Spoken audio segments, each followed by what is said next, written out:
Every experience you have, every joy, every wound, every mistake is part of the unfolding of your seed. Nothing is wasted. Even what feels like failure is compost for your growth. Even heartbreak is rain for your roots.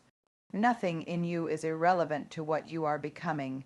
You are not incomplete, though the world often persuades you otherwise, whispering in countless subtle ways that you must chase after wholeness as if it were a rare jewel hidden somewhere beyond your reach. The truth is far simpler.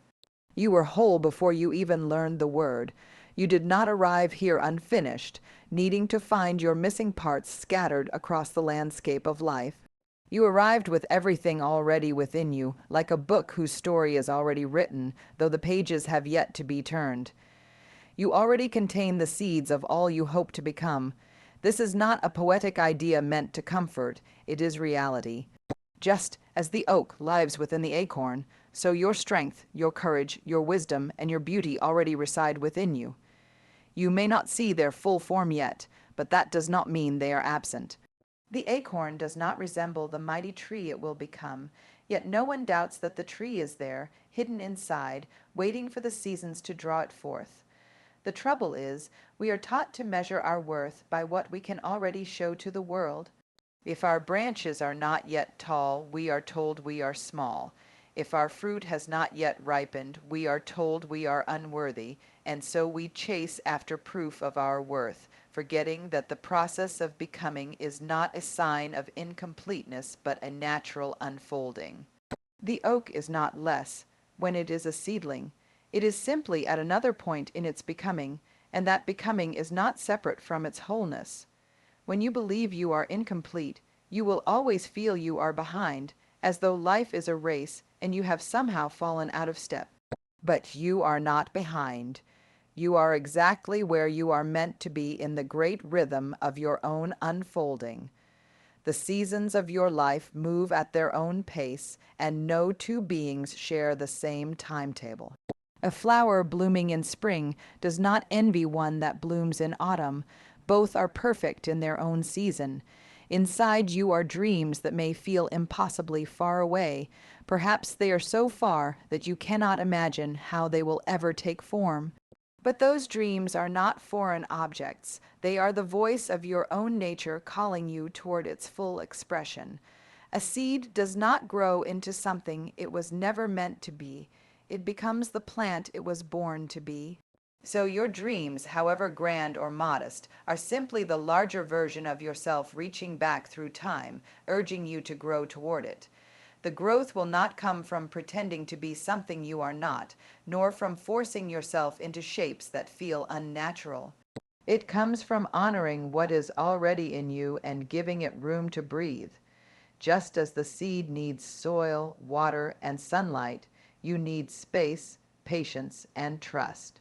These are not luxuries, they are the conditions for your becoming. So much of life changes when you stop trying to fill yourself from the outside and instead begin nurturing what is already planted within. When you understand that you are already whole, you stop rushing. You stop treating your life like a desperate search and start living it as a careful tending. You begin to see that even your struggles are part of the process, like the way a seed must split apart to grow. The breaking is not the end, it is the beginning. This truth does not mean you will never need help or learning or change. Growth always involves new influences, new experiences, and new challenges, but these do not complete you. They awaken parts of you that were already there, waiting. Every skill you learn, every insight you gain, every piece of wisdom you discover, none of it is foreign. It is all a remembering of what your life has carried from the start. You are not incomplete. You never were. The wholeness you seek has been with you in every moment, in every breath, in every step. It is there when you rise in the morning, before you do anything to prove your worth. It is there when you lie down at night, regardless of what you achieved or failed to achieve that day. It has never left you, and it never will. You already contain the seeds of all you hope to become. They do not need to be imported from somewhere else. They need only to be nurtured, trusted, and allowed to grow. And in time, as you unfold into yourself, you will see that you were never chasing something outside of you. You were simply walking toward the tree that has always been inside the seed. Doubt is a shadow, not a wall. It moves with you, shifts with the light, changes its shape depending on where you stand. Yet so often we treat it as though it were made of stone, immovable and permanent, a barrier that blocks the way forward. We feel its presence and assume it has the power to halt our steps, but a shadow cannot hold you. It cannot lock you in place. It cannot truly block your path unless you mistake it for something solid and give it more weight than it deserves. Shadows are born from light. Without light, they cannot exist. In the same way, doubt is born from your own desire, your own sense of possibility. You do not doubt things you care nothing about. Doubt arises in the places where you dare to hope, where you dream of doing something that matters to you. It is proof that there is something worth pursuing, not evidence that you should turn back. The trouble begins when we bow to doubt as if it were an oracle of truth. We begin to worship it, not consciously, but through the constant attention we give it. We believe every story it tells about our limitations, our supposed inadequacy, and our imagined failures. We stop asking whether these stories are real. We let doubt become the voice that decides what is possible for us. And in doing so, we forget that we are the ones who gave it that power. When you see doubt for what it is, a shadow, you begin to treat it differently.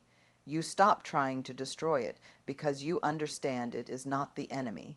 You stop letting it dictate your choices because you realize it cannot physically block your way. You learn to walk with it, letting it follow you without mistaking it for the ground you walk on. A shadow can look intimidating when the sun is low, stretching long across your path. In those moments, it can seem larger than you, even larger than life itself, but its size is an illusion. Step closer to your light, your reasons, your purpose, your desire, and the shadow shrinks. When you stand directly in what matters to you, doubt loses the exaggerated form it once held. It becomes what it always was, a faint outline unable to harm you. Think of all the things you have already done in your life that once seemed impossible. Before you began, doubt was there, whispering its list of reasons why you might fail. And yet you began anyway. You may have stumbled, you may have been afraid, but you moved forward all the same. Looking back, you can see that doubt's predictions were not certainties. They were only possibilities, many of which never came true. If doubt could truly stop you, you would have never done any of those things. The key is not to wait for doubt to disappear. It rarely does. The key is to move in its presence, to act while it walks beside you. The more you do this, the less authority it holds over your life. You start to see that its voice is not the voice of truth, but the echo of your own fear, and fear, like a shadow, changes in the light of experience. Every time you face it, every time you take a step forward despite it, you prove to yourself that it is not a wall. Even the most confident people you know carry doubt. The difference is that they do not bow to it. They feel it, acknowledge it, and move anyway. They understand that doubt is a companion to growth. It is a sign you are stepping beyond what is familiar, and in that sense, it is not a curse but a compass. It tells you that you are entering a place where you will expand, learn, and change. Doubt is not a prison. It is a passing cloud. It can dim the light for a while, but the light is still there, unchanged and waiting. The real danger is not the doubt itself, but the story you tell about it. If you treat it like an impenetrable wall, you will stop. If you see it as a shadow, you will keep moving, and in moving, you will discover that it was never in the way at all. The voice within is older than your fears. It has been speaking to you since before you knew how to give words to thought. It spoke when you were a child, when your life was measured not in achievements, but in the simple wonder of being alive. It spoke when you reached for things without asking if you were worthy, when you acted without rehearsing how it might look to others. That voice is not loud, but it is steady. It does not shout to compete with the noise around you, but it is there, as constant as the ground beneath your feet. Fears are younger. They arrived later, taught to you in fragments, through warnings, through the disappointment in someone's eyes, through the slow accumulation of moments when you were told you could not, should not, or must not. They grew from the cautious voices of others, from the stories you absorbed about failure and risk, from the unspoken rules that promised safety at the cost of aliveness. Fears have their place. They were meant to protect you. But the problem is that they learn to guard you not only from danger, but from your own possibilities. The voice within is wiser because it remembers who you were before those layers of caution were wrapped around you. It knows the shape of your real desires, the pull of your deepest calling, the quiet certainty of what is right for you. It is the thread that runs unbroken through your life, from the earliest moments to now. And though fears may shout with urgency, that inner voice does not rely on volume to be true. The noise of the world is loud because it is many voices at once, each insisting on its version of how life should be lived, each claiming authority over your choices. It will tell you what success is, what safety is, what happiness is, and what is possible for you. If you listen too long to that noise, you begin to mistake it for your own thoughts. You begin to shape your life in ways that keep you aligned with those voices, but out of alignment with yourself. Trusting the voice within does not mean ignoring every piece of advice or rejecting every opinion. It means giving priority to the guidance that rises from your own depths, rather than the constant chatter that comes from outside. It means asking yourself, when faced with a choice, does this feel like me? Does this carry the quiet weight of truth, or is it just the echo of someone else's fear? The more you listen inward, the clearer that voice becomes. At first, it may seem faint, drowned out by the momentum of habits and the pressure of expectations. But stillness has a way of amplifying it. When you pause, when you breathe, when you create even a moment of quiet, you will hear it again. It may not give you every answer at once, but it will give you the next step. The fears will argue. They will present lists of what could go wrong, and they will do so with urgency. But urgency is not the same as truth. Truth can afford to be patient. The inner voice does not need to push, it simply waits for you to notice it, as it has waited countless times before. There have been moments when you trusted it, even without realizing. Times when you felt inexplicably drawn to act, to speak, to change direction, and only later saw how essential those moments were. You did not arrive there by logic alone. You arrived because you followed something deeper, something beyond fear. To trust that voice is to remember that it has always been with you. It has survived every season of your life, every mistake, every triumph, every loss. It has been with you in your most uncertain hours, and it will be with you in the ones to come. Fears will rise and fade. The noise of the world will change its tune again and again. But that inner voice remains, older than them all, waiting for you to lean close enough to hear. When you do, you will find that it does not demand perfection. It asks only for your attention, your willingness to act from what you know to be real. And in following it, you step into a life shaped not by the shifting demands of the world, but by the unshakable truth of who you are. Belief is not forcing confidence. It is not a tense act of pretending you are certain when you are not, or wearing a mask of bravery that hides the trembling beneath. It is not the strained smile that insists everything is fine, nor the rigid stance that resists all doubt.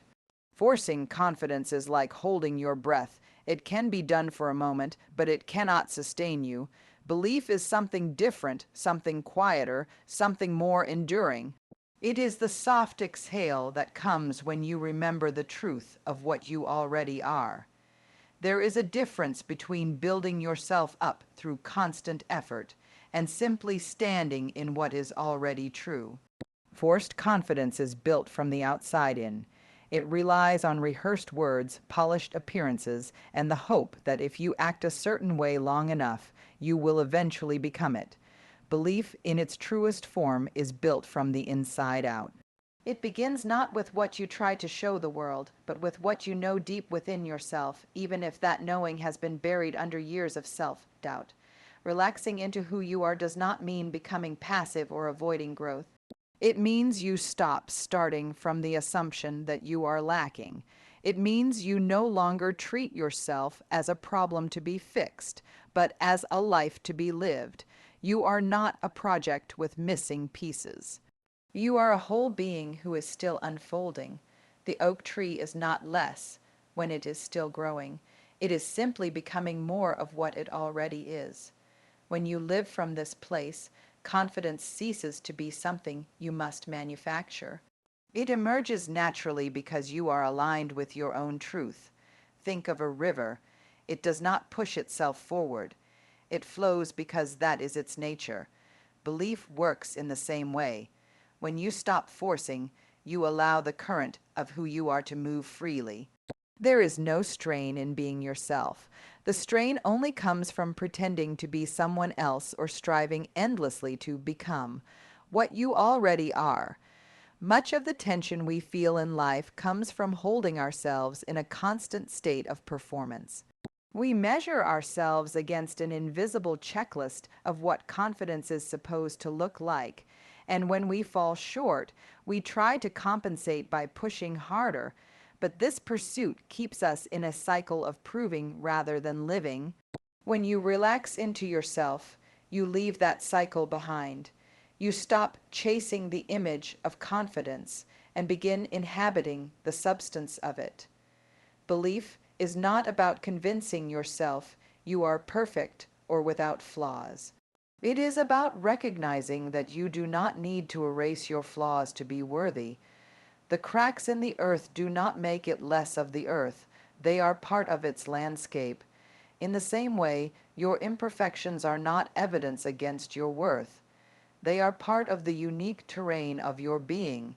To relax into yourself is to stand in that truth without apology. This is why true belief often feels quieter than the noisy energy of forced confidence. It does not need to announce itself because it is not trying to persuade anyone, not even you. It rests in the deep knowing that you are already enough to begin, already capable of learning what you do not yet know, already whole even while growing. And when you live from this space, action becomes easier. You do not waste energy questioning whether you have the right to try. You simply try because you no longer require permission from the world to inhabit your own life. You speak when there is something to say, not because you feel you must prove you have a voice. You take risks not to prove your courage, but because the direction calls to you. Forcing confidence is exhausting because it is a performance you must keep alive. Real belief, the kind that comes from relaxing into yourself, is sustainable because it is simply an expression of what is already there. You are not holding something up. You are letting something flow. Belief is not an act of becoming something else.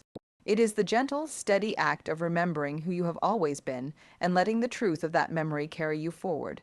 It is not about creating a new self to trust. It is about seeing clearly the self you already are and trusting that it is enough. Comparison distorts reality. It shifts the way you see yourself, bending the truth until it no longer reflects what is actually there.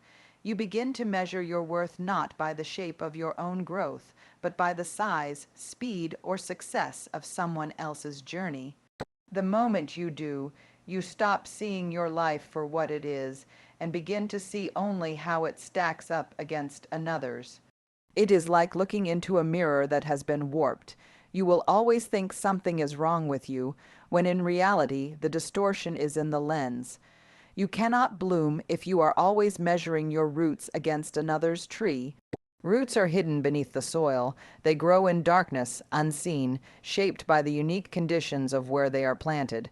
No two trees have the same roots, even if they stand side by side. Some go deep before they ever reach wide. Some twist and turn to find water.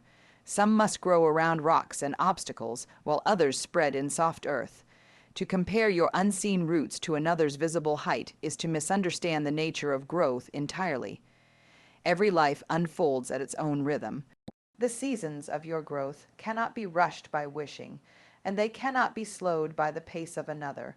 The danger of comparison is that it tempts you to abandon your own season in order to match someone else's. You may try to force your branches to grow faster, only to discover that the strength of your roots is not ready to bear the weight. Or you may cut back your own branches because you think they are too small, not realizing they are exactly the size they need to be for this stage of your becoming. When you fix your eyes on another's tree, you stop tending your own. You forget that the fruit they bear comes from years of seasons you did not see, struggles you did not feel, storms you did not endure. From the outside, you see only the height and the abundance, not the years of invisible labor beneath the surface. And when you measure yourself against that partial view, you rob yourself of the patience and trust your own growth requires. Comparison thrives on the illusion that life is a single path, with everyone moving toward the same finish line. But life is more like a vast forest, filled with different kinds of trees, each serving its own purpose. The pine does not envy the cherry blossom for its flowers, and the cherry blossom does not long for the pine's evergreen needles. Each grows according to its nature, nourished by the soil and light that it alone can fully receive. When you let go of comparison, you begin to notice your own progress in a truer light. You see how your roots have deepened, how your branches have stretched, how your leaves have unfurled in ways that would have been impossible for you a year ago. You start to value the storms you have endured, not because they made you better than anyone else, but because they shaped you into who you are becoming. There is a quiet freedom in returning to your own soil, in tending to your own growth without the constant question of whether it matches another's. In that space, you begin to realize that blooming is not a contest. It is an act of expression. Your bloom is yours alone. It carries the scent, the color, the shape that no other can replicate, because no other has your roots. The truth is, you will never see the full depth of another's struggle, just as they will never see the full depth of yours. You can admire their growth without diminishing your own. You can learn from their journey without using it as a ruler to measure your worth. When you stop measuring your roots against another's tree, you return to the natural pace of your own becoming. You give yourself permission to grow in the direction that calls to you, to take the time you need, to put your energy into strengthening what lies unseen, so that, when the time comes, your bloom will be strong, steady, and entirely your own. And in that moment, you will see clearly what comparison had hidden from you all along, that your growth was never lacking. It was simply yours. Courage is quieter than fear. Fear announces itself loudly, filling your mind with a rush of words, images, and scenarios. It quickens the breath, tightens the muscles, and paints the air with urgency. It has a way of stepping into the center of your thoughts, demanding attention, convincing you that it is the most important voice in the room. Courage, on the other hand, often slips in unnoticed. It does not shout. It speaks in a calm, steady tone, so soft at times that you might mistake its presence for weakness. But its power is not in volume, it is in movement.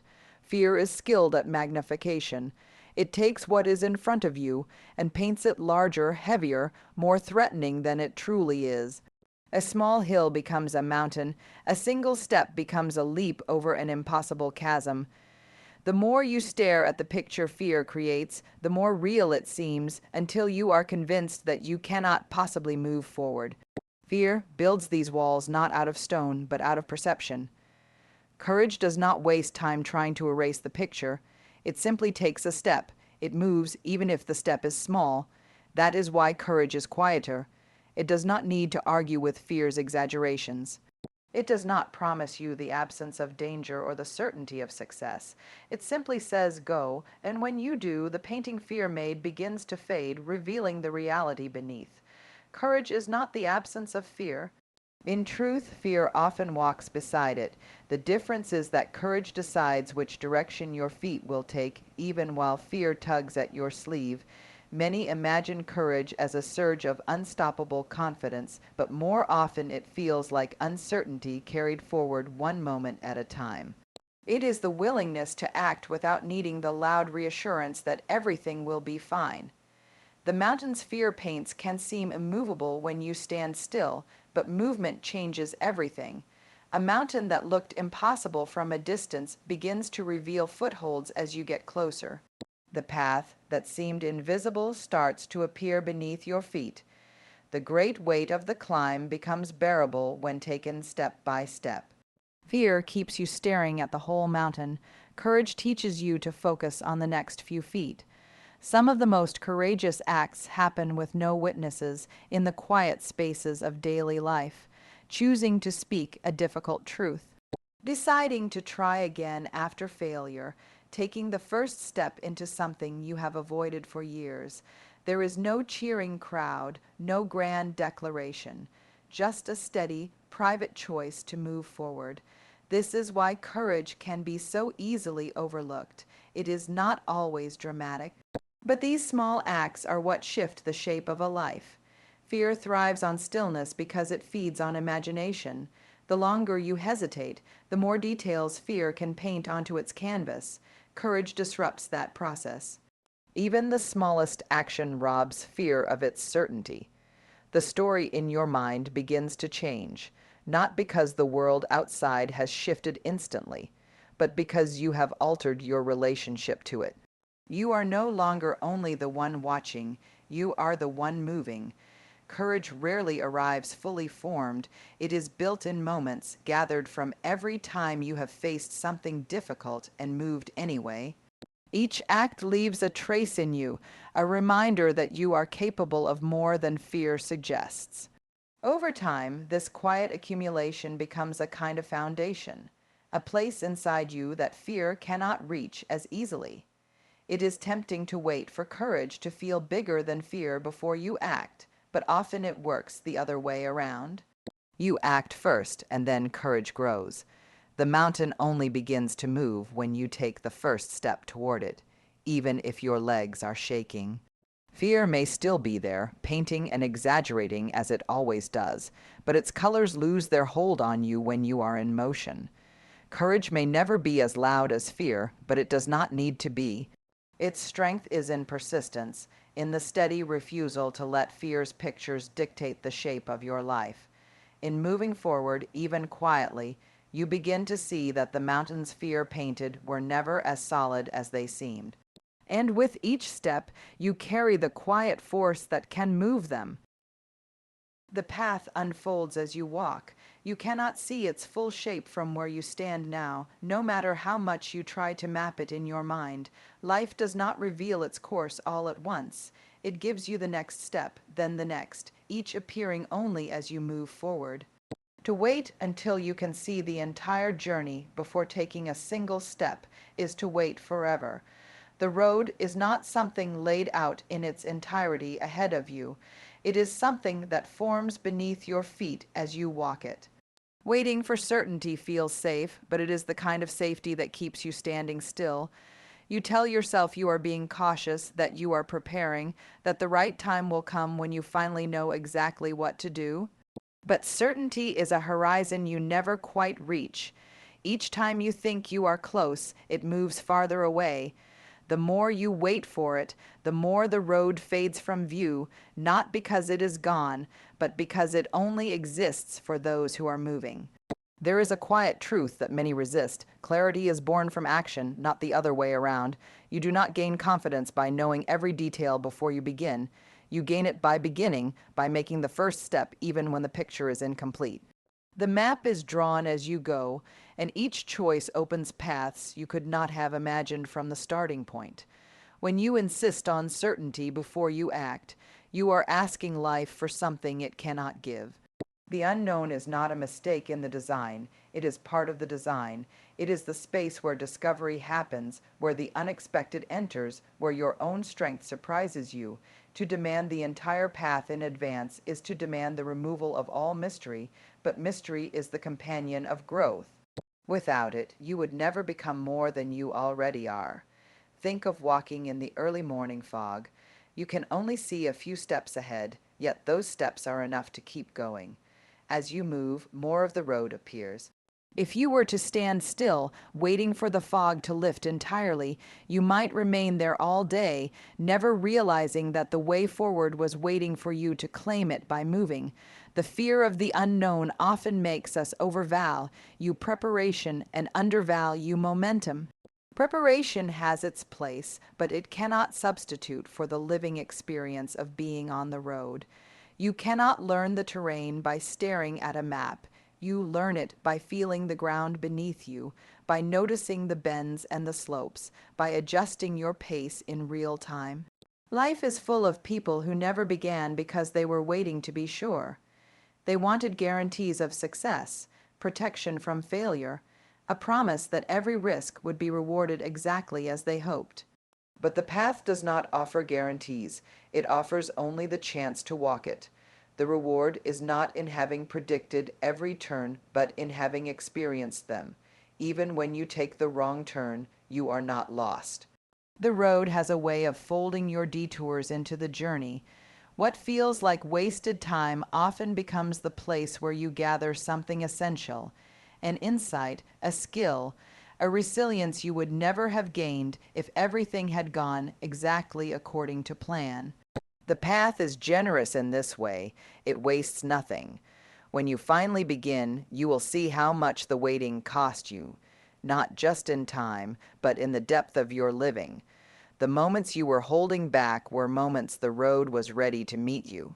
And the more you walk, the more you trust that the next step will always be there, even if you cannot see it now. The path unfolds as you walk. It asks not for your certainty, but for your presence. It does not require you to know everything, only to be willing to keep moving, to let the unknown become known one step at a time. And if you begin now, you may look back one day and realize that the road was not something you found. It was something you created by walking. Believing in yourself is not arrogance. Arrogance is the inflation of the self, a constant need to appear above others, to measure worth by comparison and claim more space than is truly yours. Belief is different. It is not about standing higher than anyone else. It is about standing fully in the space that is yours to fill. It is the recognition that your existence is not an accident, that the life you carry has its own weight, its own meaning, and its own right to be expressed. To believe in yourself is to honor the life that chose to live as you. This body, this mind, this collection of experiences, strengths, and flaws, none of it is random. Out of all the forms life could take, it came into being here as you in this time. That is not something to dismiss. It is something to respect, to value, to live out as fully as you can. Many hesitate to believe in themselves because they have been taught to confuse belief with pride, as though to see your own worth is to diminish the worth of others. But true belief carries no need to compete. It is not a claim of superiority, but an acceptance of responsibility. The responsibility to live in alignment with who you are, to use the gifts you have been given, and to walk the path only you can walk. When you deny your own worth, you are not practicing humility. You are withholding from the world the particular expression of life that only you can offer. Just as a tree does not apologize for growing tall, just as a river does not hesitate to flow, you were not meant to hold back from becoming yourself. To honor the life that is yours is to let it grow into what it longs to be. Belief is quiet, but it is steady. It is not the loud proclamation of your value, but the daily act of living as if your value were beyond question. It is choosing to begin even when the outcome is uncertain, to speak when your voice carries something true, to try again after failure not because you are certain of success, but because you trust that you are worth the effort. This trust is not blind. It grows from noticing that every time you have faced difficulty, something within you has answered, sometimes clumsily, sometimes imperfectly, but always with the capacity to learn, adapt, and endure. Belief is remembering those moments and letting them guide you forward. It is knowing that you carry within you not only the ability to survive, but the potential to create, to love, to contribute in ways no one else can replicate. To believe in yourself is to step into your life without apology, not with the intention of proving that you are more than others, but with the understanding that you are not less. It is refusing to shrink to make others comfortable and refusing to inflate yourself to feel important. It is a balanced stance rooted in the simple truth that you belong here, that your voice matters, that your steps count. Life will not always confirm this belief for you. There will be times when others doubt you, when circumstances challenge you, when the path ahead seems unclear. In those moments, it is tempting to wait for external proof before continuing. But belief is the choice to keep walking, even without that proof, because you know that your worth is not conditional on the approval or recognition of others. When you live in this way, you begin to see that believing in yourself is not a solitary act. It is a form of gratitude, gratitude for the chance to be here, to experience the world through your own senses, to shape your life with your own hands. It is a way of saying to life itself, I see the gift you have given me, and I will not waste it. Believing in yourself does not mean you will never falter or doubt. It means that even in the moments when doubt feels heavy, you will not abandon yourself. You will not walk away from the life that is yours to live. You will return to it again and again, choosing to honor it not with grand declarations, but with the steady, quiet courage of living it fully.